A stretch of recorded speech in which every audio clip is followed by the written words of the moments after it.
Assalamualaikum warahmatullahi wabarakatuh.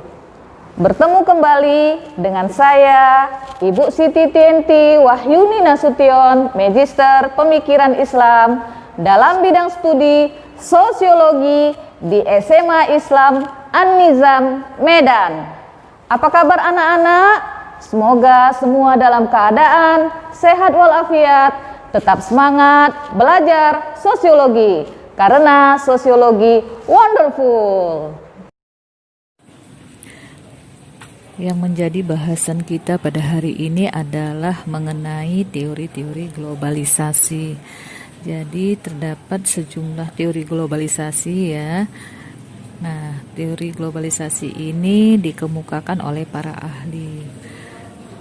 Berikut sebagian di antaranya. Yang pertama, Cochrane dan Payne. Cochrane dan Payne menegaskan bahwa terdapat 3 posisi teoritis berkaitan dengan globalisasi, yaitu sebagai berikut. Yang pertama, para globalis percaya bahwa globalisasi adalah sebuah kenyataan yang memiliki konsekuensi konkret terhadap berjalannya orang atau lembaga di seluruh dunia. Selain itu, mereka percaya bahwa negara dan kebudayaan lokal akan hilang diterpa kebudayaan dan ekonomi global yang sama. Yang kedua, para tradisionalis percaya bahwa globalisasi hanyalah sebuah mitos. Ya, ini tradisionalis ya, orang-orang yang masih menganut paham ketradisionalan ya. Nah, Ibu ulang, para tradisionalis percaya bahwa globalisasi hanyalah sebuah mitos, dan jika pun benar adanya, fenomena tersebut hanya dibesar-besarkan. Mereka beranggapan bahwa fenomena tersebut sudah ada sejak dahulu, sementara kondisi sekarang ini hanya sebuah lanjutan. Nah, yang ketiga, para transformalis berada di antara para globalis dan tradisionalis. Mereka percaya bahwa globalisasi adalah seperangkat hubungan yang saling berkaitan melalui sebuah kekuatan yang sebagian besar tidak terjadi secara langsung. Jadi anak-anak, menurut Cochrane dan Payne ini ada 3 posisi teori ya, teori globalisasi. Yang pertama, yang dikemukakan oleh para globalis. Yang kedua, yang dikemukakan oleh para tradisionalis. Yang ketiga, dikemukakan oleh para transformalis. Ini pendapat dari Cochrane dan Payne. Nah, yang kedua, pendapat dari Judge Riger mengenai teori globalisasi. Riger membuat 2 asumsi berkaitan dengan globalisasi, yaitu sebagai berikut. Yang pertama, perkembangan awal komunikasi global berkembang melalui beragam media, utamanya televisi dan internet.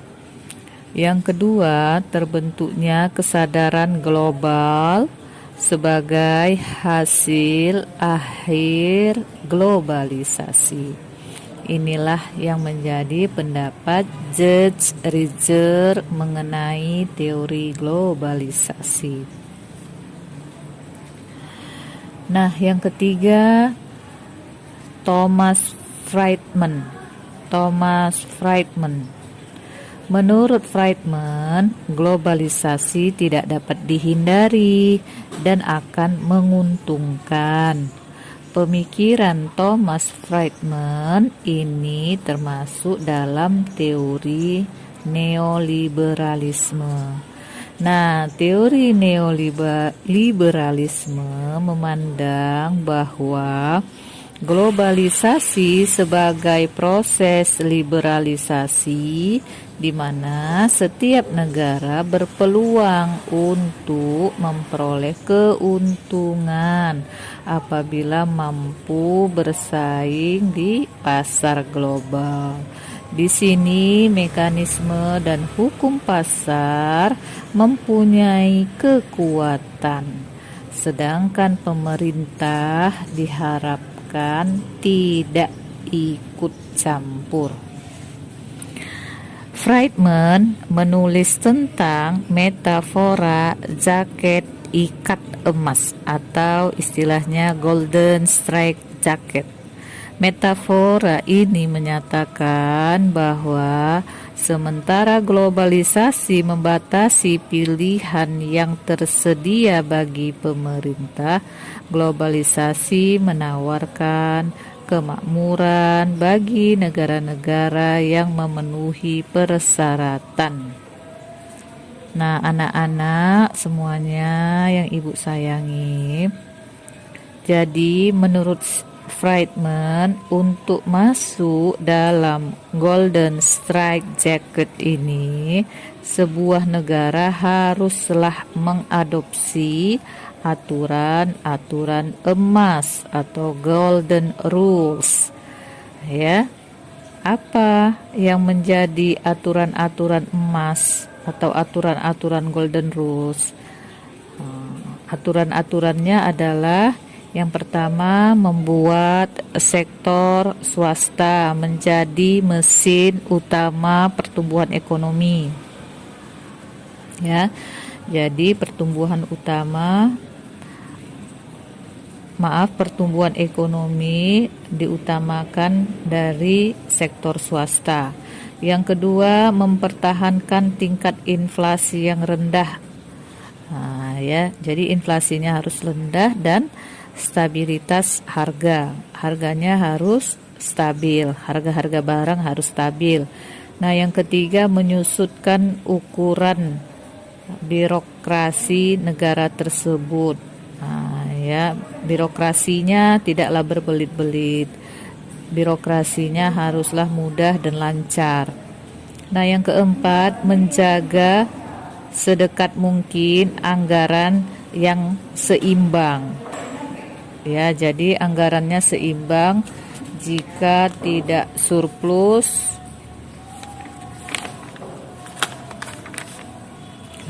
ya, jika tidak surplus, setidaknya anggaran yang terjadi haruslah anggaran yang seimbang. Ya. Nah, yang kelima, menghilangkan dan menurunkan tarif. Ya. Menghilangkan dan menurunkan tarif. Yang keenam, menyingkirkan kuota dan monopoli dalam negeri. Yang ketujuh, meningkatkan ekspor. Nah, yang kedelapan, privatisasi industri dan utilitas milik negara. Privatisasi industri dan utilitas milik negara. Utilitas ini adalah kegunaan milik negara, menggunakan milik negara. Yang kesembilan, deregulasi pasar modal dan perekonomian domestik. Deregulasi pasar modal dan perekonomian domestik. Yang kesepuluh, membuka perbankan dan telekomunikasi untuk persaingan dan kepemilikan pribadi. Dan yang ke-11, memungkinkan warga memilih dari berbagai pilihan pensiun yang bersaing. Ya. Jadi ini merupakan pendapat dari Friedman terkait dengan aturan-aturan sebuah negara, ya, agar termasuk negara yang kuat, ya, dari sisi pandang globalisasi. Ya, jadi dia harus mengikuti aturan-aturan emas. Itu yang diistilahkan oleh Friedman. Ada 11 tadi ya. Oke, kita lanjutkan ya. Berikutnya teori globalisasi yang dikemukakan oleh Roland Robertson. Ya, jadi menurut Roland Robertson, tengah terjadi pemampatan atau kompresi dunia dan penguatan kesadaran dunia secara keseluruhan. Pemikiran Robertson termasuk dalam teori budaya dunia atau World Culture Theory. Menurutnya, dalam pikiran dan tindakan, globalisasi membuat dunia menjadi suatu tempat yang tunggal. Namun hal ini tidak berarti dunia menjadi seragam atau homogen. Globalisasi dunia diekspresikan melalui keberagaman antar wilayah atau benua. Robertson berpendapat bahwa arus kultural global justru memunculkan kembali kantong-kantong kebudayaan lokal. Hasilnya bukanlah globalisasi, melainkan glokalisasi. Interaksi global lokal dengan saling pinjam kebudayaan sebagai cirinya, gitu ya.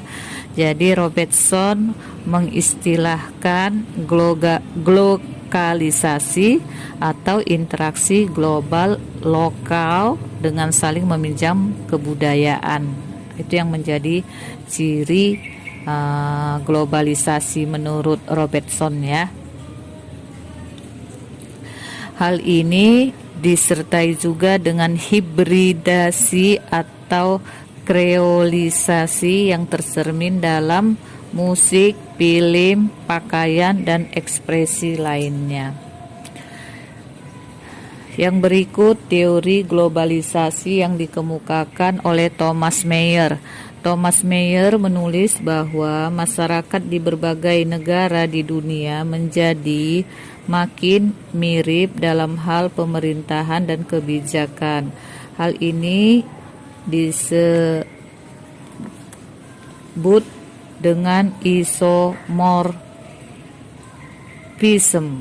Misalnya, negara-negara yang berbasiskan pertanian tidak membuat sistem pendidikan yang berbeda, namun mengadopsi sistem dari negara-negara barat.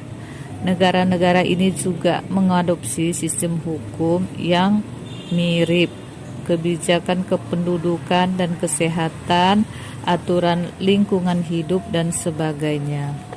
Oleh karena itu, walau negara-negara berbeda dalam hal pemerintahan, banyak aspek kebijakan yang mirip. Teori Mayer termasuk dalam teori pemerintahan dunia atau World Policy System.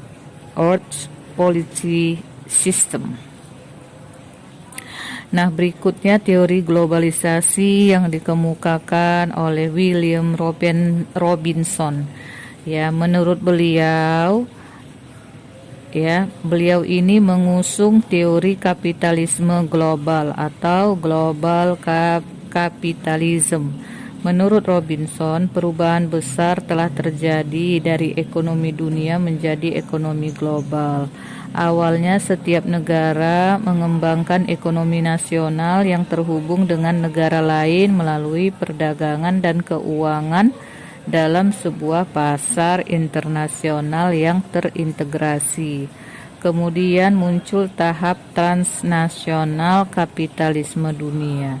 Pada tahap ini terjadilah globalisasi tahap produksi, yaitu ketika produksi nasional menjadi produk global.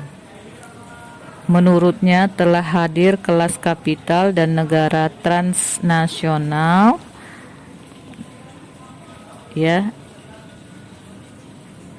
yang disebut dengan Transnational Capitalist Class atau TCC. Kelas yang melampaui batasan-batasan negara ini merupakan sebuah sistem global. Dalam sistem tersebut, para kapitalis dari Jepang nyaman berinvestasi di Amerika Latin, sebagaimana para kapitalis dari Amerika Utara berinvestasi di Asia Tenggara. Perkembangan industri dan bisnis global mereka yang saling terkait menjadikan mereka pendorong kapitalisme dunia. Mobilitas global dari modal atau kapital membuat terjadinya reorganisasi produk dunia dengan tujuan untuk meningkatkan keuntungan. Hasilnya, sistem produksi yang dulunya hanya terletak di satu negara saat ini telah terpecah. Artinya tidak hanya produksi dilakukan di luar negeri dengan upah pekerja yang lebih murah, tetapi proses produksi dapat dipecah menjadi bagian-bagian kecil dan tiap bagian dapat dipindahkan ke negara berbeda. Globalisasi dengan demikian menjadi sebuah cara yang menyatukan dunia menjadi sebuah sistem produksi global dan mengintegrasikan aneka negara serta wilayah menjadi sebuah masyarakat dan ekonomi global baru. Oke, inilah yang menjadi teori-teori globalisasi. Semoga dapat dipahami, anakku.